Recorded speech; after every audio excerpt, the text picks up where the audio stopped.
Primeiro livro dos Reis, capítulo 18, do 42 ao 45, nós vemos um exemplo de uma oração eficiente feita através do profeta Elias.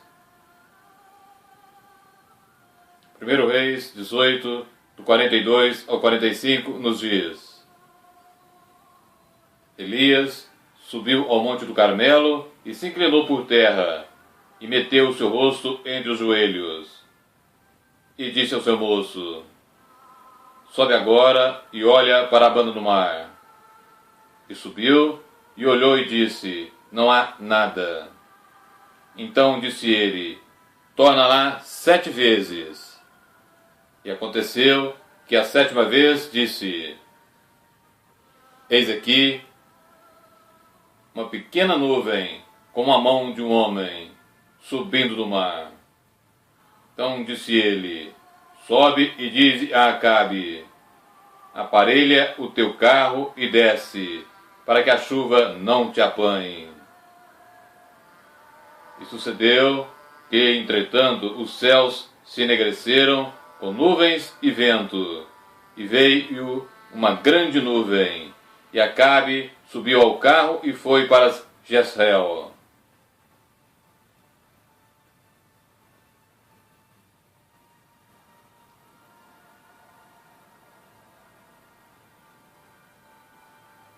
Foi empenho constante de Jesus, quando no seu ministério na terra, levar os seus discípulos a reconhecerem a necessidade de estarem continuamente em oração para cumprirem a vontade de Deus em suas vidas.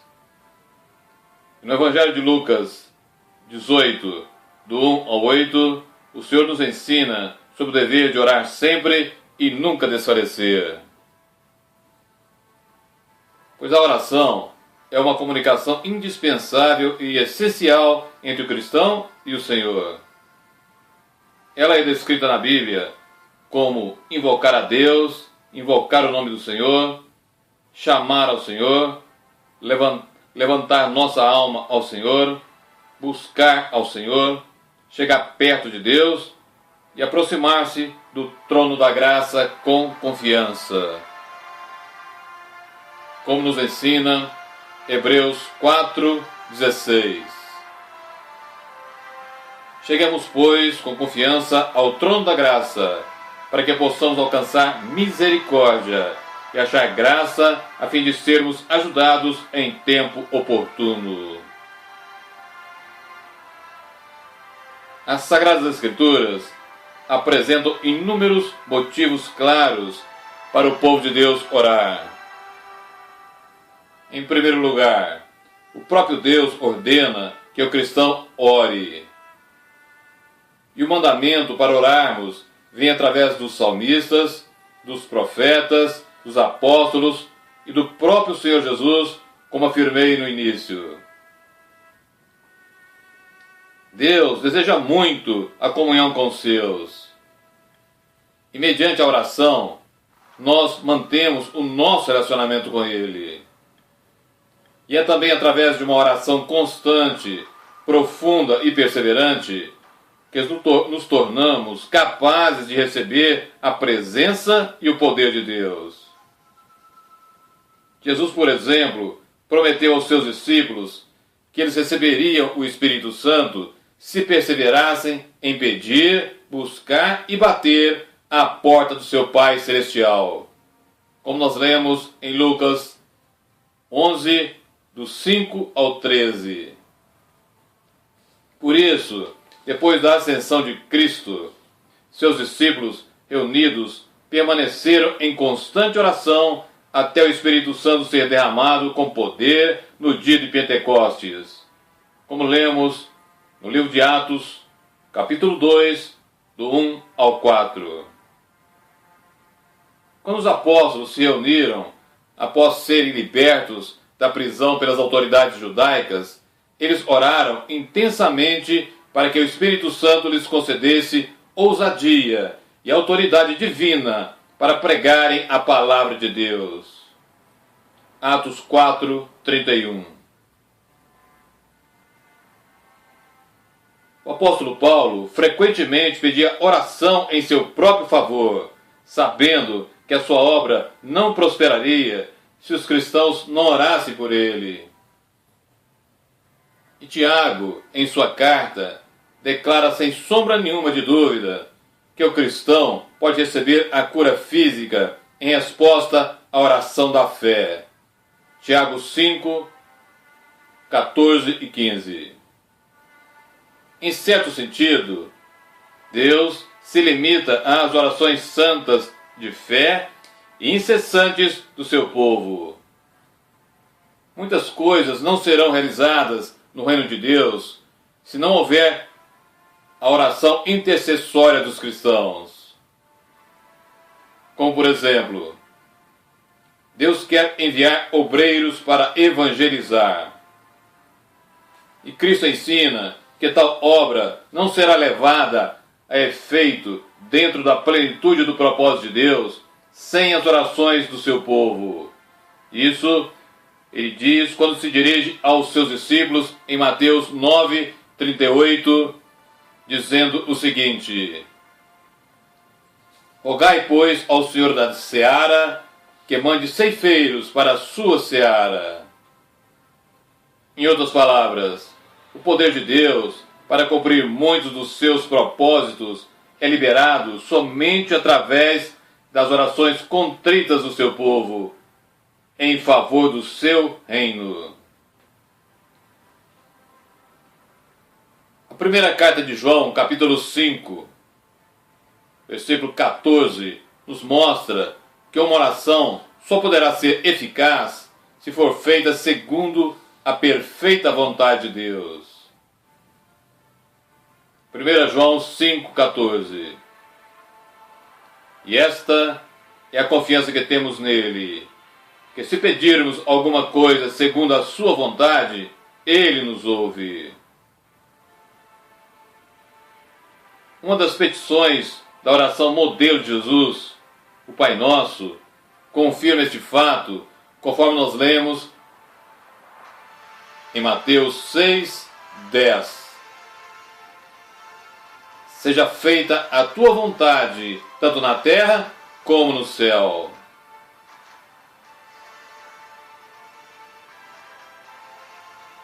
E o mesmo ocorre com a oração de Jesus no Getsêmani, em Mateus 26, 42. Nós podemos ter certeza de que toda oração será eficaz se ela for realmente baseada nas promessas de Deus constantes da sua palavra. Elias tinha certeza de que o Deus de Israel atenderia a sua oração por meio do fogo e posteriormente da chuva, porque recebera a palavra profética do Senhor. No capítulo 18, versículo 1 do primeiro livro dos Reis. E ele estava plenamente seguro de que nenhum Deus pagão era maior do que o Senhor Deus de Israel e nem mais poderoso. 1 Reis 18, do 21 ao 24. Nós não somente devemos orar segundo a vontade de Deus, mas também devemos estar dentro da vontade de Deus para que Ele nos ouça e atenda. Deus nos dará as coisas que pedimos somente se buscarmos, em primeiro lugar, o seu reino e a sua justiça, conforme vemos em Mateus 6,33. O apóstolo João declara em sua primeira carta, no capítulo 3, versículo 22, que qualquer coisa que lhe pedimos, dele a receberemos, porque guardamos os seus mandamentos e fazemos o que é agradável aos seus olhos. Portanto, obedecer aos mandamentos de Deus, amá-lo e agradá-lo são condições indispensáveis para termos respostas às nossas orações. Tiago, ao escrever em sua carta que a oração do justo é eficaz, ele está se referindo tanto à pessoa que foi justificada pela fé em Cristo, quanto à pessoa que vive uma vida reta, obediente e temente a Deus, assim como foi o profeta Elias, conforme nós lemos em Tiago 5, do 16 ao 18. O Salmo 34, versículos 13 e 14, nos dá um ensino muito semelhante. E todo o Antigo Testamento acentua este mesmo ensino. Deus torna claro que as orações de Moisés pelos israelitas eram eficazes por causa do seu relacionamento obediente com o Senhor e da sua lealdade a Ele. Êxodo 33, 17. Por outro lado, o Salmo 66, 18 declara que se acolhermos o pecado em nossa vida, o Senhor não atenderá às nossas orações. E esta é a principal razão porque o Senhor não atendia às orações dos israelitas idólatras e ímpios, como nos revela Isaías 1, 15. Mas se o povo de Deus se arrepender e se voltar dos seus caminhos ímpios, o Senhor promete voltar a atendê-lo, perdoar os seus pecados e sarar a sua terra, como lemos no segundo livro de Crônicas 7,14, assim como também em Lucas 18, 14. Para a nossa oração ser eficaz, é necessário sermos perseverantes. Para a nossa oração ser eficaz, é necessário sermos perseverantes. E é essa a lição principal da parábola do juiz iníquo e da viúva importuna de Lucas 18, do 1 ao 8.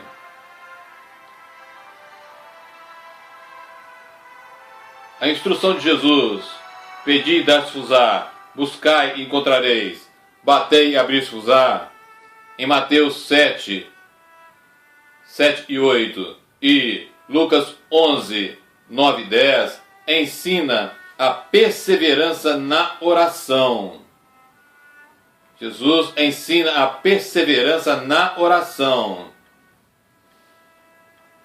O apóstolo Paulo também nos exorta a perseverança na oração, como por exemplo, em Colossenses 4, 2 e 1 Tessalonicenses 5, 17. Os santos do Antigo Testamento também reconheciam a necessidade da perseverança na oração. Como por exemplo, Moisés. Foi somente enquanto ele perseverava em oração, com as mãos erguidas a Deus, que os israelitas venciam na batalha contra os amalequitas. Êxodo 17, 11. Veja também o caso do profeta Elias, no texto bíblico usado no início. Depois que ele recebeu a palavra profética de que ia chover, ele continuou em oração até a chuva começar a cair. E numa ocasião anterior, ele orou com insistência e fervor para Deus devolver a vida ao filho morto da viúva de Sarepta.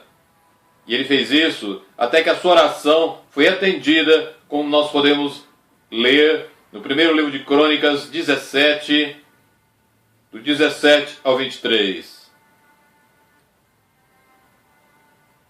Para que a nossa oração seja eficiente, nós devemos louvar e adorar a Deus com sinceridade. E intimamente ligada ao louvor e tendo a mesma importância, vem a ação de graças. Ação de graças a Deus. A confissão sincera de pecados conhecidos é essencial também à oração da fé. Isso nós vemos em Tiago 5, 15 e 16, no Salmo 51, Lucas 18, 13 e na 1 João 1, 9. Deus também nos ensina que devemos pedir de acordo com as nossas necessidades, pois está escrito em Tiago 4, 2 e 3, que deixamos de receber as coisas que precisamos, ou é porque não pedimos, ou porque pedimos por motivos injustos. Devemos orar também de coração pelos outros, fazendo então a intercessão. E qualquer coisa que a Bíblia revela como a perfeita vontade de Deus para o seu povo, pode ser um motivo apropriado para a oração de intercessão. O apóstolo Paulo, por exemplo, em muitas das suas cartas, fala a respeito das suas próprias orações em favor de várias igrejas. E não somente das igrejas, como de indivíduos. Como, por exemplo, segunda carta aos Coríntios 13, 7, Filipenses 1, do 4 ao 11, Efésios 3, do 14 ao 19,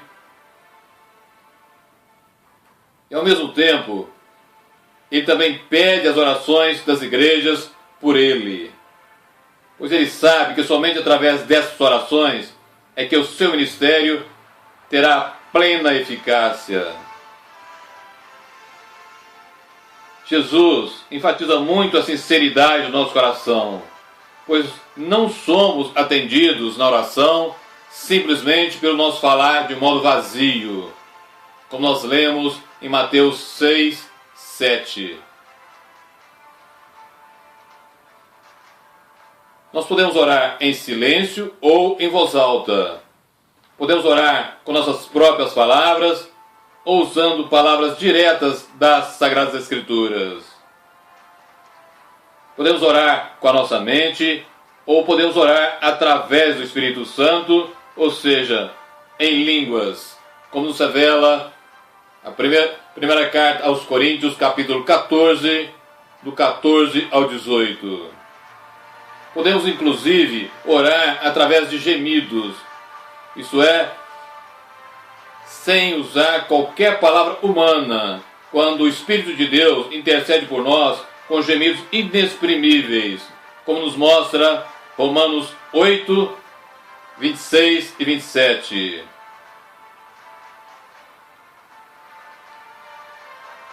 Eu leio agora, primeira carta aos Coríntios 14, do 14 ao 18, citado há poucos instantes. Porque se eu orar em língua estranha, o meu espírito ora bem, mas o meu entendimento fica sem fruto. Que farei, pois? Orarei com espírito, mas também orarei com entendimento. Cantarei com espírito, mas também cantarei com entendimento. De outra maneira, se tu bem disseres com espírito, como dirá o que ocupa o lugar de indouto o amém sobre a sua ação de graças, visto que não sabe o que dizes? Porque realmente tu dás bem as graças, mas o outro não é edificado. Dou graças ao meu Deus, porque falo mais línguas do que vós todos. Romanos 8, 26 e 27, também já citado, nos diz o seguinte: e da mesma maneira, também o Espírito ajuda as nossas fraquezas, porque não sabemos o que havemos de pedir como convém, mas o mesmo Espírito intercede por nós com gemidos inexprimíveis. E aquele que examina os corações sabe qual é a intenção do Espírito, e é ele que, segundo Deus, intercede pelos santos. Uma outra maneira de orar é cantar ao Senhor, como nos mostra o Salmo 92, versículos 1 e 2. Assim como Efésios 5, 19 e 20 e Colossenses 3, 16. Salmo 92, 1 e 2. Bom é louvar ao Senhor e cantar louvores ao teu nome, ó Altíssimo. Para de manhã anunciar a tua benignidade e todas as noites a tua fidelidade. As Sagradas Escrituras nos mostram que a oração profunda e intensa ao Senhor muitas vezes é acompanhada de jejum. E nós vemos isso em Neemias 1, 4, Daniel 9, 3, Evangelho de Lucas 2, 37, Atos 14, 23. Jesus, enquanto estava neste mundo, no seu ministério público, procurava frequentemente estar a sós com o Pai. Jesus procurava estar frequentemente a sós com o Pai. Passar tempo a sós com Deus é essencial para o bem-estar espiritual de cada cristão.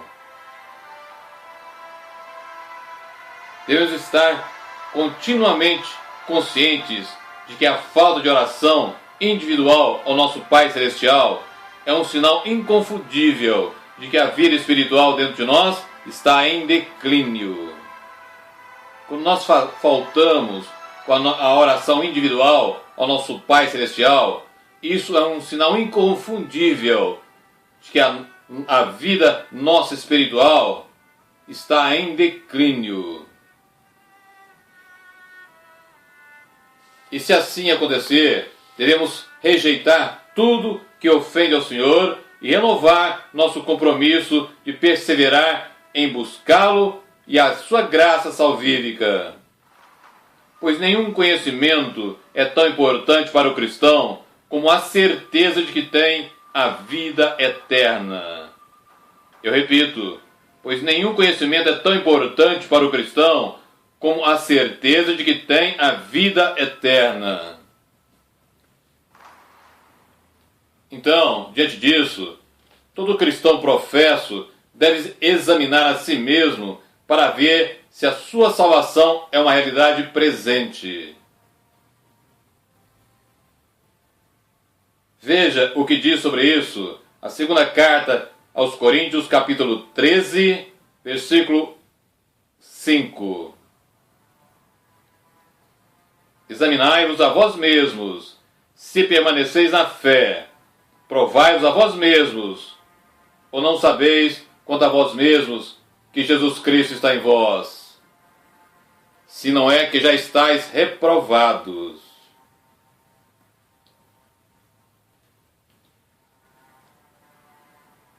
E no Evangelho de João 17:3, Jesus, orando ao Pai, afirma o que é a vida eterna, dizendo: e a vida eterna é esta, que conheço a ti só, por único Deus verdadeiro, e a Jesus Cristo, a quem enviaste. E a vida eterna é esta, que conheço a ti só, por único Deus verdadeiro, e a Jesus Cristo, a quem enviaste.